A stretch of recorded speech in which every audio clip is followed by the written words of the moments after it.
what we did to Muammar Gaddafi, who was the former president of Libya.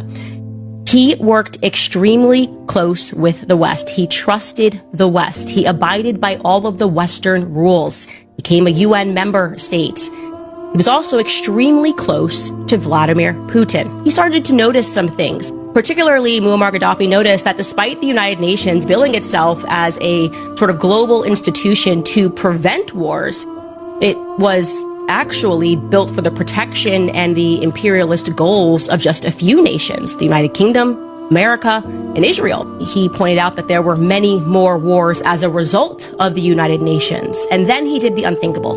Muammar Gaddafi gets up in front of the United Nations in 2009. He asks, among many other things, who made the call for Saddam Hussein, the president of Iraq, to be murdered.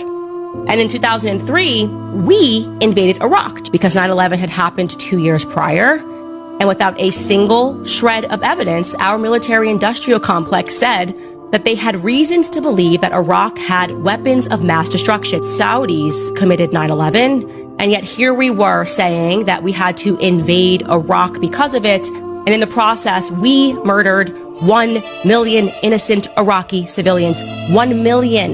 We destroyed in the process, as we always do, some of the oldest Christian communities in the world. If you listen to pastors and priests in the Middle East, they think it's intentional. They think that all of these Christian places are intentionally being destroyed and war is being used as a pretext. Gaddafi challenged the petrodollar. He wanted to introduce, among many other things, a dollar in Libya that was going to be backed by gold. We're turning to the gold standard. 2011, we force a regime change, and in the same way that we always do, suddenly rebels, a civil war, arming the rebels, having the media insist day in and day out that it is a totally natural uprising that is happening in a country to overthrow an evil dictator. But what happened to Gaddafi was especially sadistic, because this time when the rebels enclosed upon him as he was hiding in a drain pipe, they sodomized him with a knife that was on the end of a gun, essentially a bayonet. And it was recorded. Putin obsessively watched that assassination tape over and over and over again.